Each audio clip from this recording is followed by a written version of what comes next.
的雪，寒冷刺骨。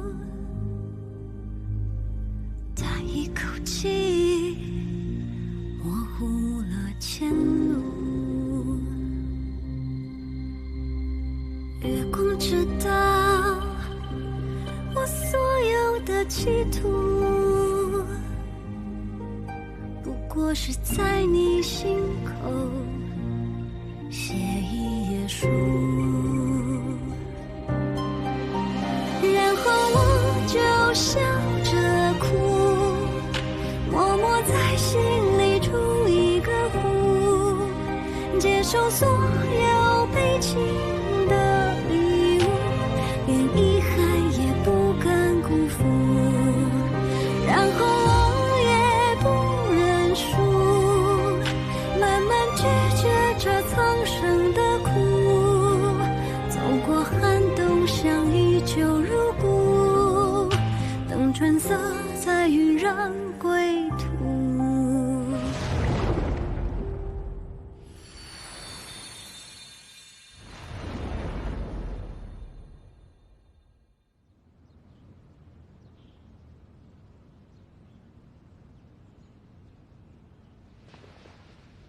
玉娥，走吧。我们跟周家都说好了，接你回去。玉娥，跟我们回去吧。啊，我不走。我要是走了，什么也不是。只要我好好的照顾他，他一定会好起来。到时候，我们再生个孩子，我就是周夫人了。我要留在这儿，我要做周夫人。玉娥，走吧。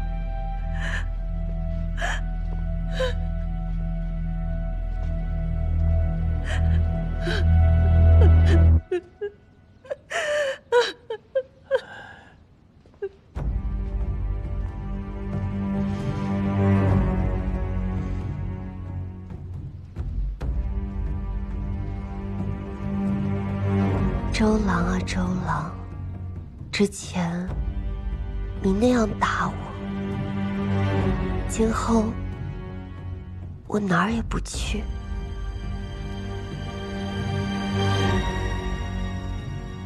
我会做好你的周夫人，好好照顾你，让你快乐的活着。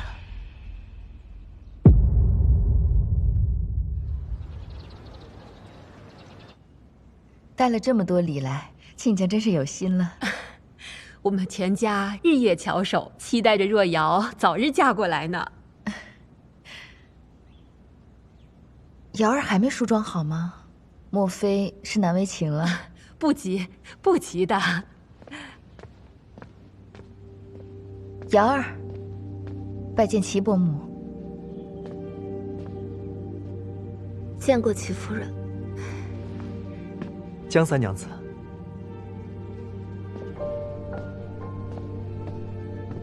哦，听闻昨日宁远侯夫人来江宅闹事，若瑶没被惊着吧？多少是受了一些委屈。这个年纪的女子啊，也难免被人惦记，总是定了亲才会安心。我们两家的婚事也快些办了吧？亲家说的是，前几日我特意找人算了，3日后便是个吉日，我们就把日子定在那天吧。倒也不用这么急，就按亲家说的办。这宴客的名单也给江家留一份，让我看看有什么漏掉的。你看，名单早就拟好了。我们齐家跟江家联姻，必定要把婚礼办得极其盛大，对，让全京城的人都看得到。若瑶，你说是吧？倒也不用这么铺张。瑶儿，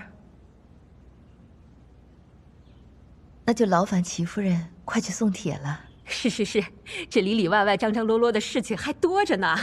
江若瑶，你好好的想清楚，真正的自己究竟是什么样的。我看我们也该回去忙了。那我们先走了。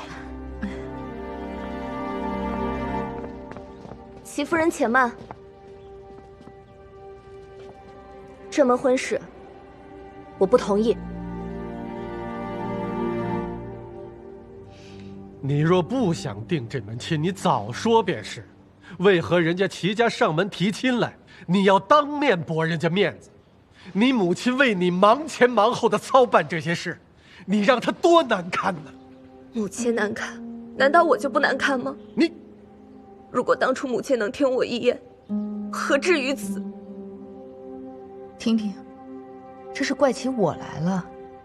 自你和周彦邦退婚以后，我寻了多少户人家，才寻得这门亲事。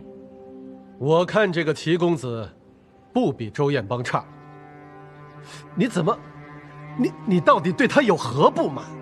女儿没什么不满。那为何如此？女儿不满的是母亲。你说什么？母亲，我知道你为我做了很多事，从小到大，你做的那些事，有没有想过我是否想要？8岁那年，父亲要带我去游玩，你说女孩子家不宜过早抛头露面。10岁那年，你逼我练琴，手指流血结痂了也不放过。12岁那年我生病，你逼我喝药，不喝就让孙妈妈灌我。就连和江离定亲的人改成是我，也不曾问我是否想要。那你还不是爱得死去活来的？是，虽然是你强逼的选择，但我喜欢他，我不怨你。可我已经为此付出了足够的代价，所以从今往后，我要依照自己的心意做事。请母亲不要再插手我的亲事。你知不知道你在说什么？当初死活要嫁给周彦邦，现在什么都怪到我头上，你是不是失心疯了？我没有疯，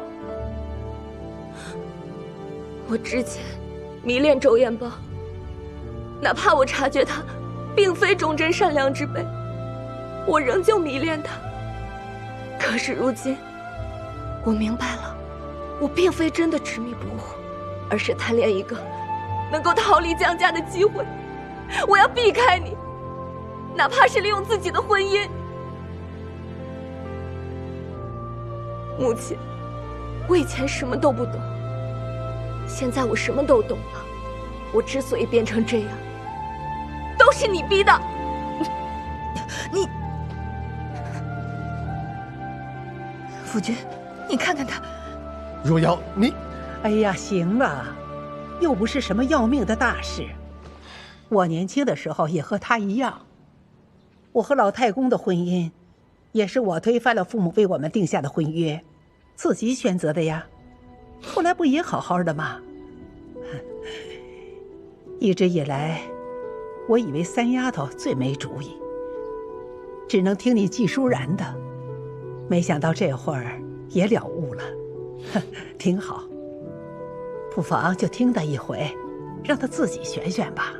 可是齐家，哎呀，齐家的是男儿郎，怎么的，还要和我们委屈上不成？老夫人，夫人，既然若瑶想自己操心，那你便自己操心吧。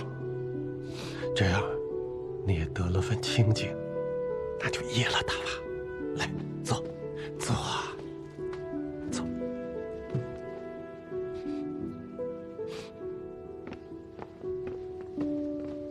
是江离吧？是他教你这么说的？没有人教我，那些不过是我这么多年想说却没敢说的真心话而已。这么些年，在这个家里，只有母亲是一心为你好，你是被江离给教唆了，你知道吗？他说的那些话都是为了要迷惑你，他是为了自己的利益，他要害你。江离没有要害我，那日他从头到尾都未曾提过我跟周彦邦私奔一事，都是你一直在诱导他来指认我。你懂什么？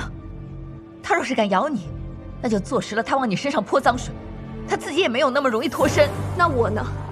我的名声呢？我的感受呢？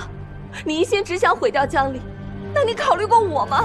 你总说别人要害我，其实不过就是不想让我信任他人，唯你是从罢了。呦，夫人，你知不知道我为了你付出了多少？你是说，为了我，除掉了江离和江月吗？你什么意思？我没什么意思，我只想告诉你，我不需要你为我做这些。我江若瑶，不是只有踩着别人尸骨才能往上走。另外，如果要往上走，一定要踩别人尸骨的话，那我宁愿不往上走了。一会儿，我就去跟父亲说明，我要外出游学，我不要结婚了。哎呦，夫人使不得啊！三娘子，快点跟你母亲道歉呐，她就原谅你了。我不，从今天开始，不准他见任何人。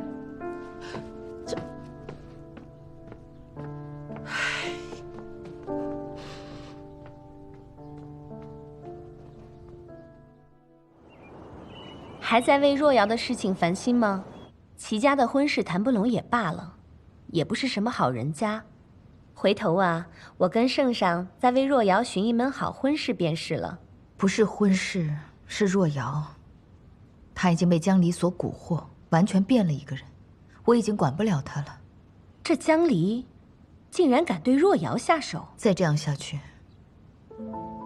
怕是对付她就难了。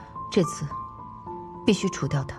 当初我记得是你亲自把她从大理寺牢狱接出来，我还以为他对姐姐会有几分感怀，可是现如今看来，我是错了。我也不后悔救了她，毕竟我不想让江元柏为难。姐姐可是有了必成的法子。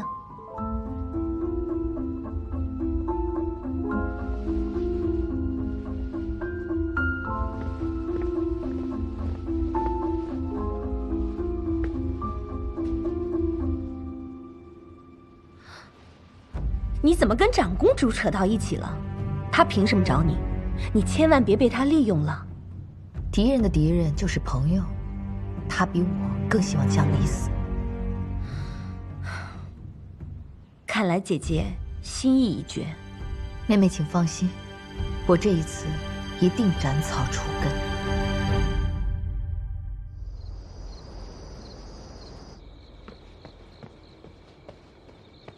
娘子，我家里来信了，你让我找的那位海棠娘子有消息了。先坐。好。你要找的海棠是村里米铺家的，之前在官宦之家给娘子做丫鬟，离开了很多年。不久前村上来了个娘子，只是她的脸颊上有一道长长的刀痕，皮肉都翻出来了，十分恐怖，也不知道是不是娘子要找的人。那我托你办的事，可有他人知晓？娘子放心，我嫂子那边我已经按照娘子吩咐的叮嘱过了，没有惊动那位娘子。我去换壶热茶。好。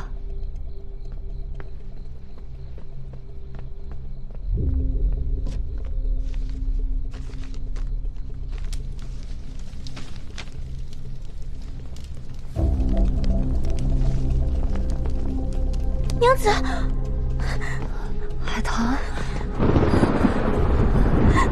你怎么来了？我带你出去。他们怎么你了？沈家是地狱，我要带你出去。先别管我了，你想办法给薛昭传口信，让他来救我。娘子，快去啊！那你别跟他们硬来，等郎君过来。放心，快去。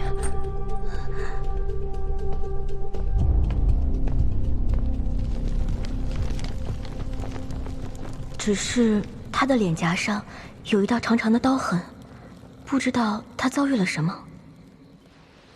当你有需要时，吹响此哨，我的人便会出现替我护你。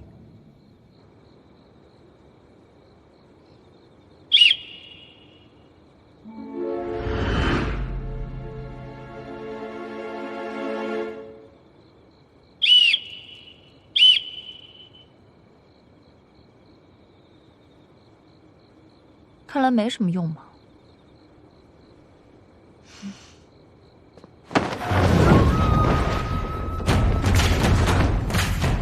不知娘子有何嘱咐？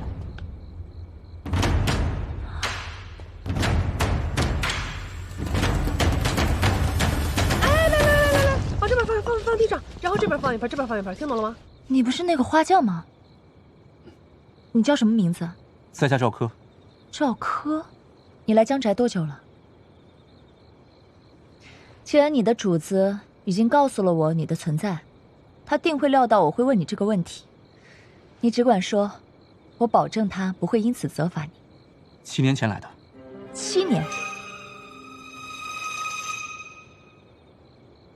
那看来我在这个院子里的一举一动，都逃不过他的眼睛。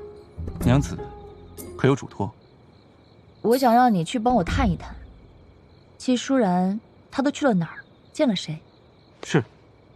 还有，我想让你帮我带一个人回京城。可主君只是让我保护你的安全。我让你找的这个人，若是落到他人手中，足以威胁我的安全。小的明白了。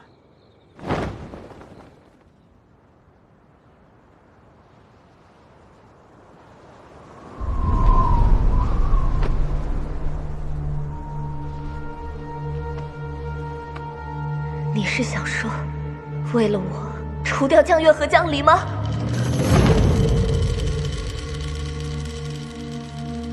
季舒然，我早就说过了，你不会有好下场的。我的离儿迟早会把你做的那些丑事公布于众。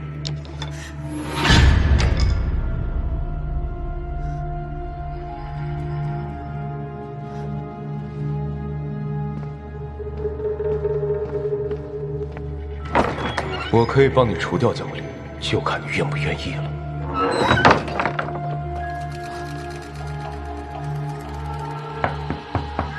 夫人，马车和贺礼都准备好了。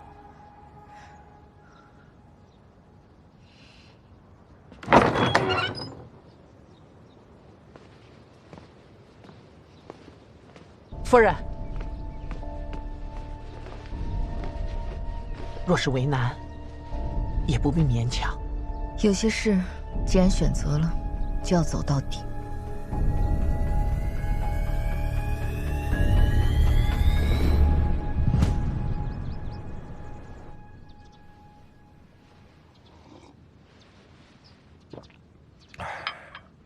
办砸了齐家的事，倒想起来见我了啊？我就要致仕了。我的空缺有意让齐文斌来补，若我们两家联姻，百利而无一害。可现在呢，联姻不成，还得罪了齐家，一手好牌给我打得稀烂。父亲还是改不了喜欢从别人身上挑毛病的习惯。我挑毛病？季家就属你最不省心，当年为你挑了那么多富贵之路，你不走，偏偏要与那穷画师私奔。若不是我将你找回，你能有今天？不感恩戴德，还敢质疑我？哼！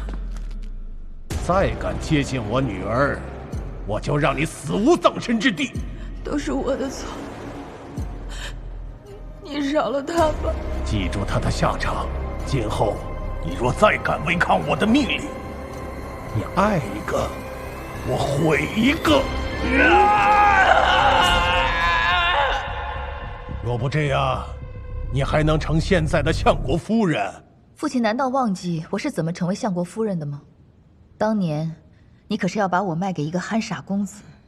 你说，忍一忍，嫁个傻的，过几年生个一儿半女。就掌控了整个侯府，到时候荣华富贵享用不尽。你说这不比嫁一个一无所有的画师强？我跪着求你说不要嫁给他。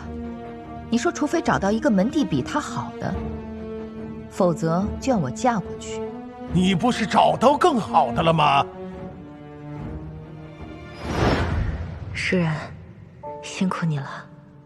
每天还要来陪我这个病样子，你我情同姐妹，我一定会陪你，直到你康复的。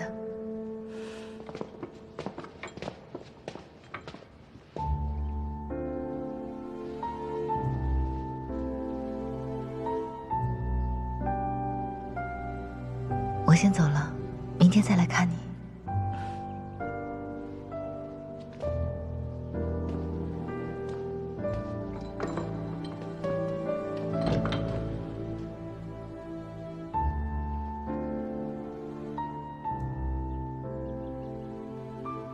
江相国，请放心，夫人的身子已经在好转了。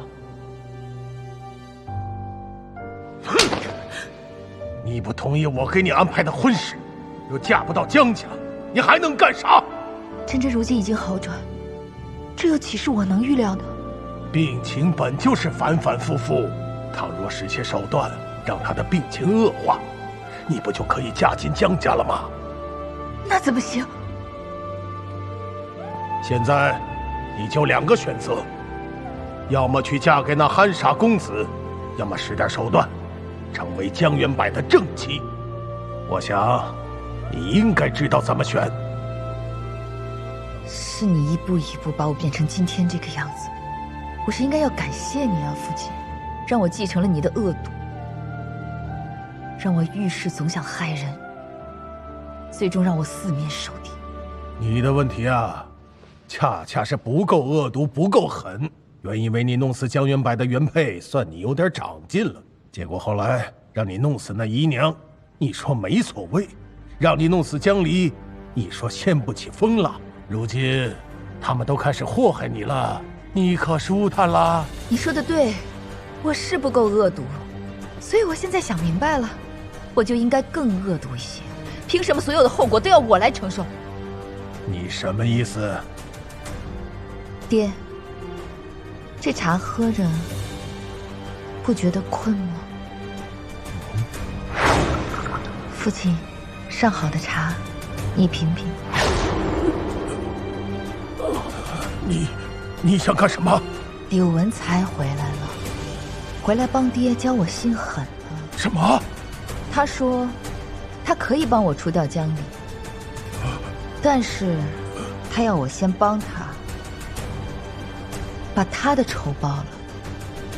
当年你爹险些将我打死，并废了我的手指，让我永远都拿不起画笔。如今我要让他自断一臂，亲自上门为他曾经的所作所为向我磕头道歉。什么？自断一臂？这就是你回来找我的原因？你不是说女儿不够狠吗？如今我可以下狠手了，只需要父亲一只手臂，再磕一个头。他算是个什么东西？让我断手断臂的，还让我磕头，他配吗？他配呀！他如今是太卜署的太卜令，不过是个小小八品太卜令，还能怕他吗？他背后是婉宁长公主，更何况太卜令掌皇家卜筮之法，虽然官职不大，却能直达内廷。那又如何？我女儿还是内廷最受宠的妃子呢。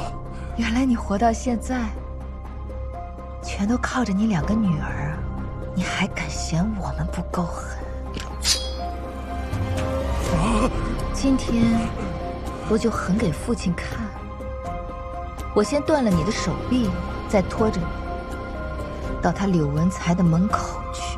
柳文才失踪了那么多年，如今忽然以太卜令的身份找上门，谁知道他在打什么主意呀？你万不能被他蒙蔽了。我是你爹生你养你的亲生父亲呐！舒然，舒然，舒然，舒然，听我说，舒然，当初你娘刚走，我为了养你姐妹2人，我连续弦都没有想过，唯恐你们受委屈。如今你怎么能为了对付一个野丫头就要你爹断手呢？我的好女儿，你可不能如此糊涂啊！舒然，舒然呐！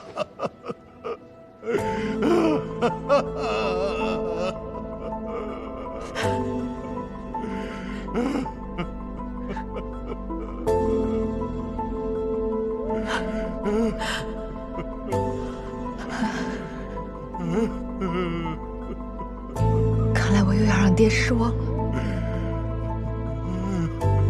我还是做不到你要的那般狠毒。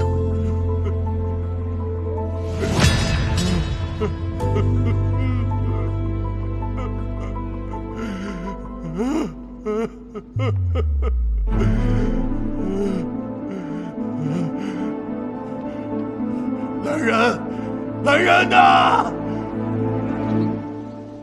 就快到了。真是个疯婆娘！你说你总是守着这些东西干什么呀？给我，扔了就扔了。你不要给我！我的鱼儿，把它给我！给我！赶紧给我！要这有什么用啊？把它扔了！给我！不要动这些死人的东西！这是会死！不要！赶紧给我！不要抢我的鱼！天天拿着这些死人的东西！平日里，你就是这么对待主人的吗？二娘子，你还知道江宅的规矩？二娘子误会了，方才姨娘是议政犯了，奴婢这才忙去制止。再让我知道你这么对待主人，就把你送回江宅，在老夫人面前好好的夸夸你。二娘子恕罪，奴婢知错了，还不快将你家主人扶进屋内？是。姨娘，姨娘，姨娘，咱们走。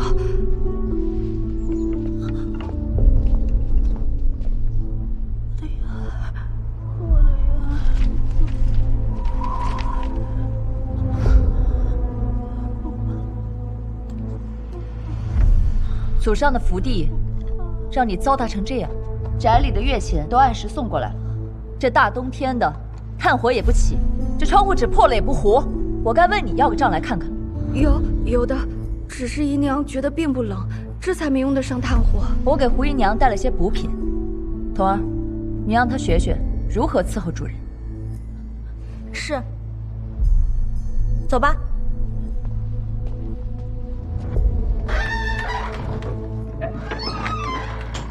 月儿不怕，月儿不怕，月儿不怕。胡姨娘，人已经走了，我们可以好好谈谈心了。我的月儿冷了，冷了，冷了，冷了。月儿，我只来这么一次，你确定还要装下去吗？你来找我做什么？不会是来叙旧的吧？我想听一听你和月儿姐姐的故事。你都知道了什么？你如此反问我，当年月儿姐姐的死因，果真另有隐情。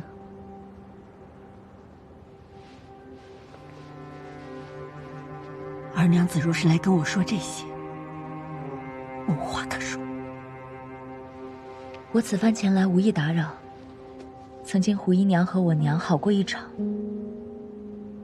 我记得小时候胡姨娘经常抱我，月儿姐姐对我也很好。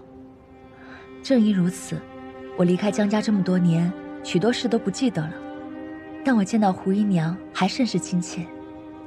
既然胡姨娘不愿意说你的故事，那我便和你说说我的故事。我自幼蒙冤，被亲人所抛弃，被送到青城山10年。青城山比这个地方还要冷，这10年我无人过问，人情冷暖早已识得透彻。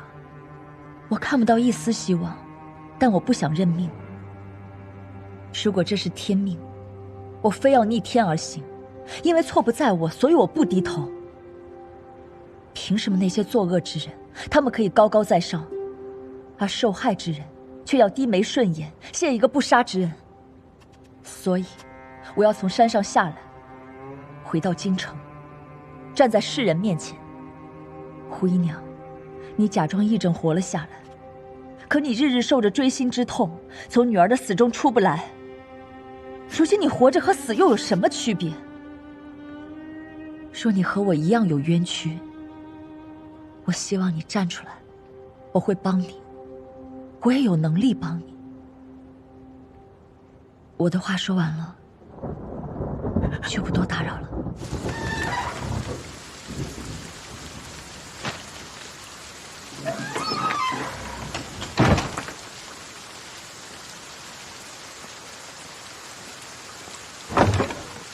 我的玉儿是被杀害的。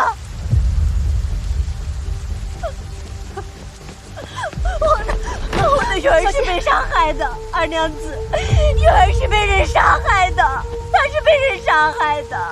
二娘子，你帮玉儿伸冤啊！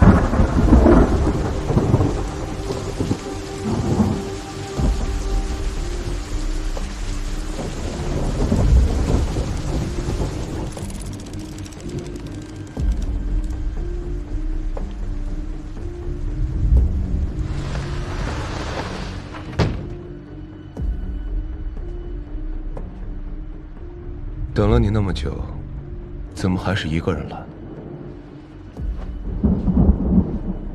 你这是做什么？你不是要我爹下跪认错吗？我替他跪。你好像搞错了吧？我要的是他自断一臂，然后磕头道歉。我都替他。你动手吧。那你的债，你忘了你曾经放的那把火了吗？你的意思是要我把命给你？你欠我的，有几十一条命能抵的？那道人说我命格至阴，若随他修行，日后必大有所为。他教我驱邪，知我冷暖，管我吃喝。我想这大概是老天给我的补偿吧，但我没想到，更大的折磨才刚刚开始。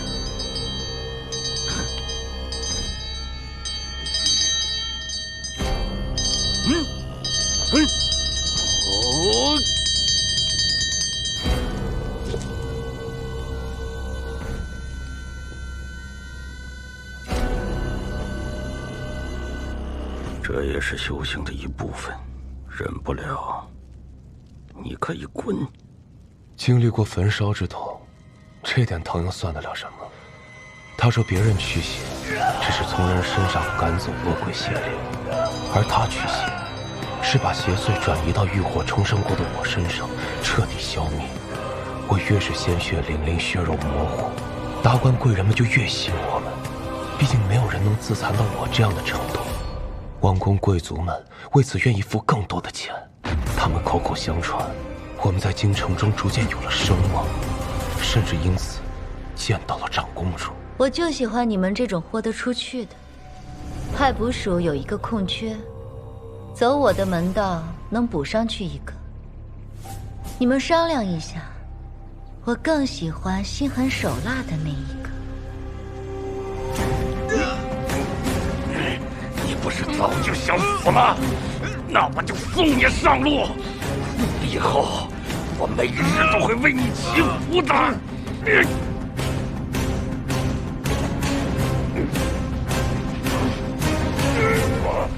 但我既然决定活了，就不会轻易的死掉。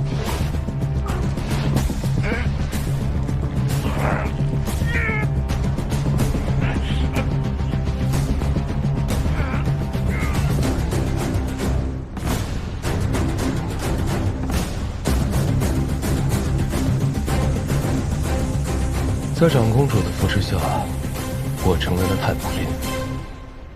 你觉得和我曾经的遭遇相比，你的命能抵吗？我也是不得已。当年我已经嫁人了，还有了若瑶。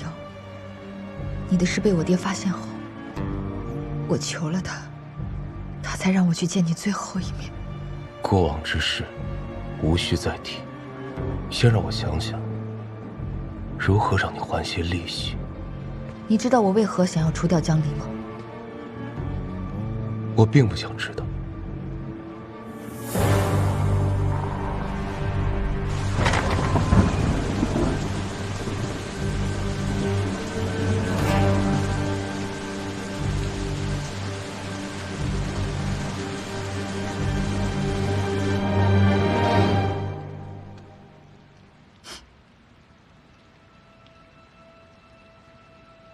玉儿从假山上掉下来，的确不是意外。从进世进门那天起，我就觉得这个女人不对劲。这么美呢？哦，这就是江家的大娘子江月呀，好可爱哦。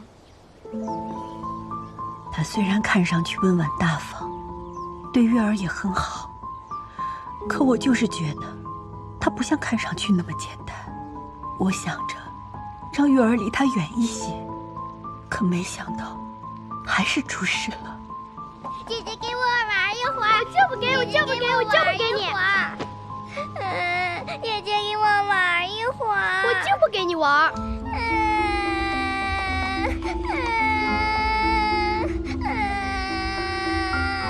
姐姐给我玩一会儿。起来，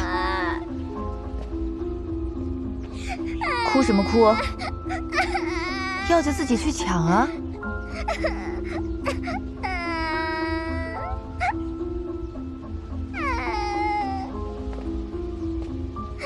给我，这是我娘给我做的。我哭了啊！我就不给。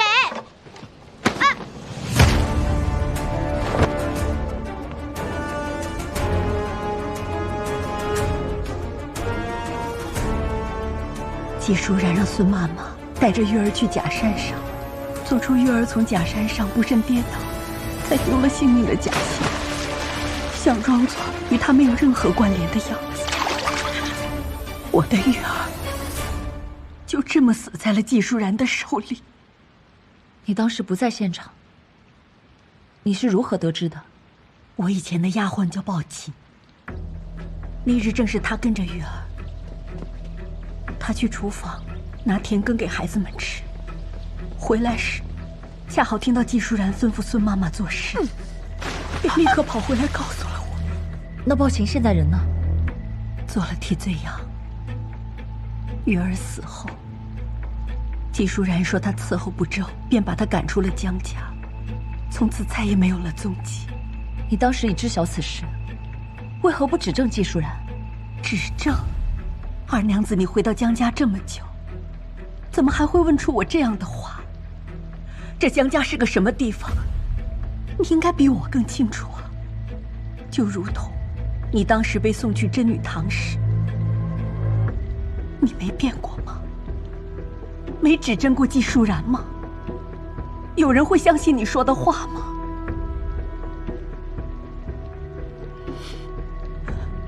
季淑然说我因为失去了月儿，得了癔症发疯，才诋毁她，诬陷她。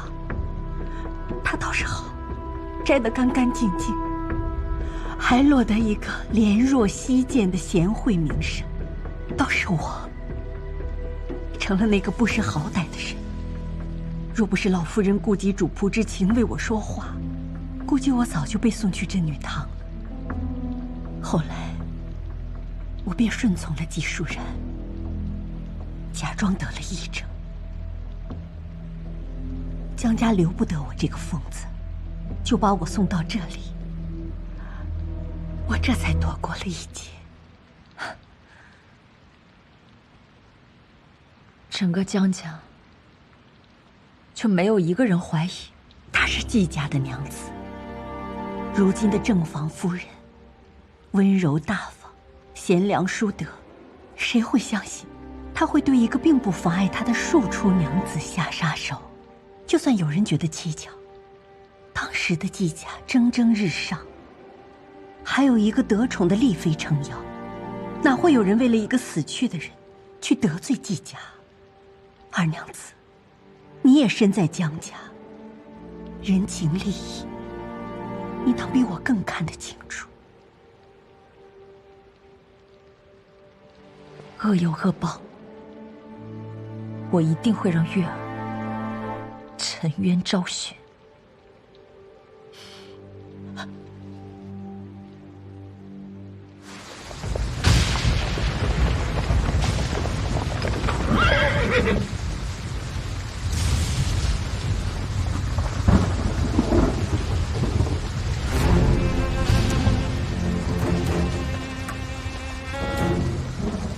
见过母亲，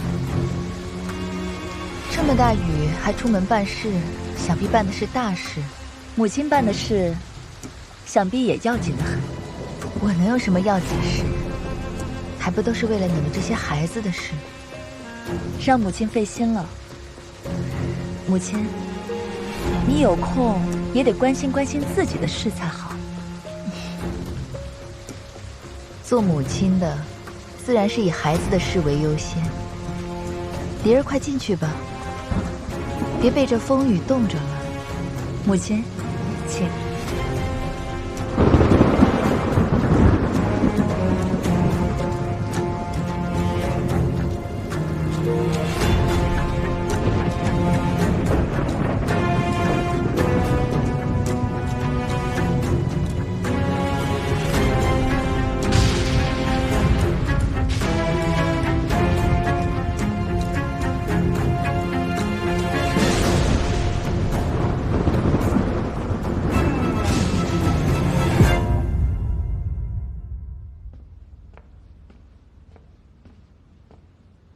夫人，怎么了？有下人传来口信，说那江离去了胡姨娘的住所，这两个人掩着门说了好半天话，那胡姨娘也没有疯闹呢。看来这一回，他是要与我算旧账啊！哼，好一个胡姨娘，装疯卖傻这么多年，可真是辛苦她了。那我们要不要把那个胡姨娘？江离已经找上了她，日后自然会让人看着她。一个曾经弑母杀弟的罪女，一个疯疯癫癫的姨娘。若是他们扯在一起，倒霉的该是他们。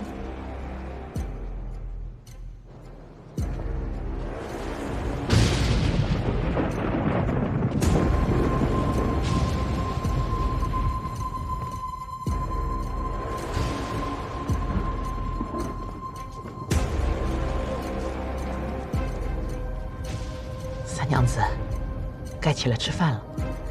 这夫人准备了点安神汤，你起来喝点吧。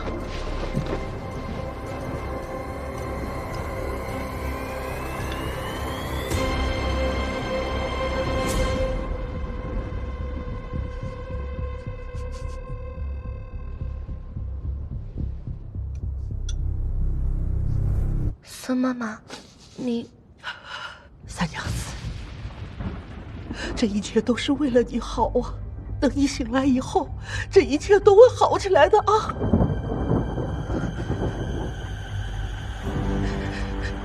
你做了什么？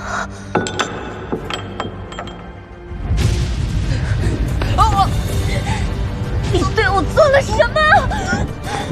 你做了什么？你说啊！三娘子发疯了！三娘子发疯了！我为你好，三娘子的妈妈是为了你好啊！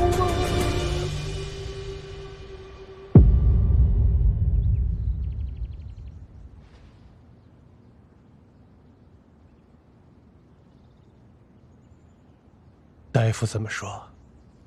找了好几位大夫，看过后都说脉象没什么问题，也没有任何病症。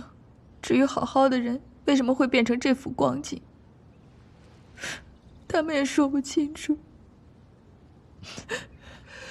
主君，请恕老奴说句大逆不道之话。如今娘子这副模样，像极了我们老家中了邪祟之人。孙妈妈，你胡说什么？三娘子是我一手带大的，她如今这副模样，我又怎么会胡说呢？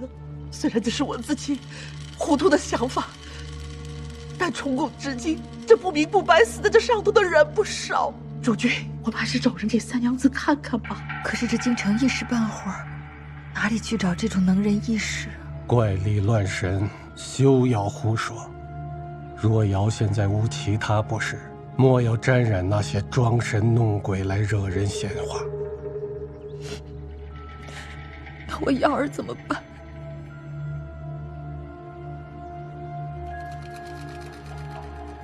邪祟。若瑶的病情确实古怪，看一看也好。你既然决定了，就听他的吧。我这就去给太卜令写信。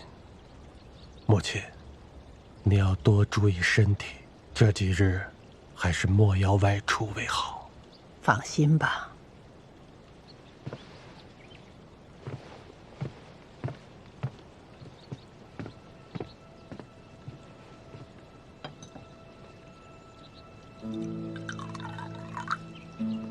老夫人，三娘子的事，你信吗？怪力乱神是天上和地下的事，我看不见，但人闹的事，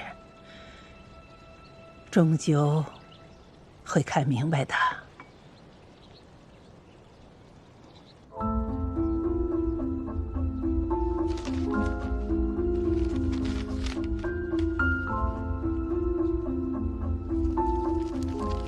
去回江相国，明日我一定到。是。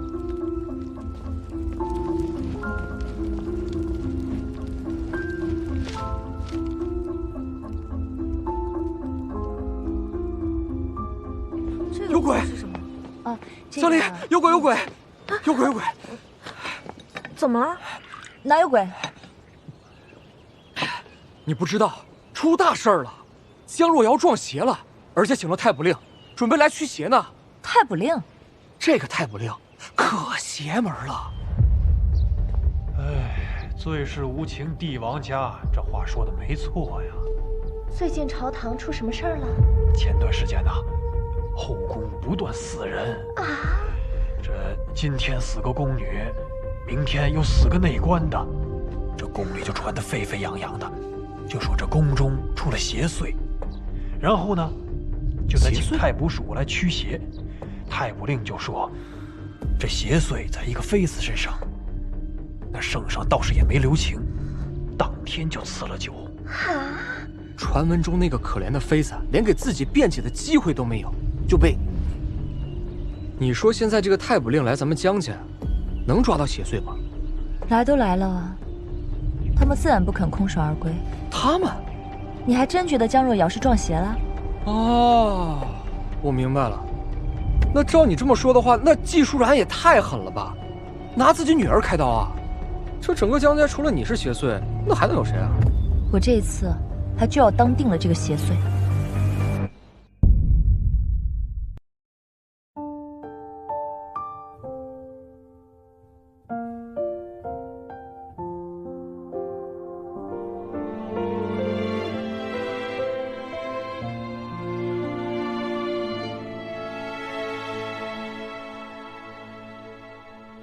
如果没有快乐的记忆，怎能穿越悲伤的境地？两句槟榔，无情的争取，牵着手，是否能度过雪季？冷风中，长夜里，拥抱着残留的暖意，排着身，不坚定，可否埋葬昨天？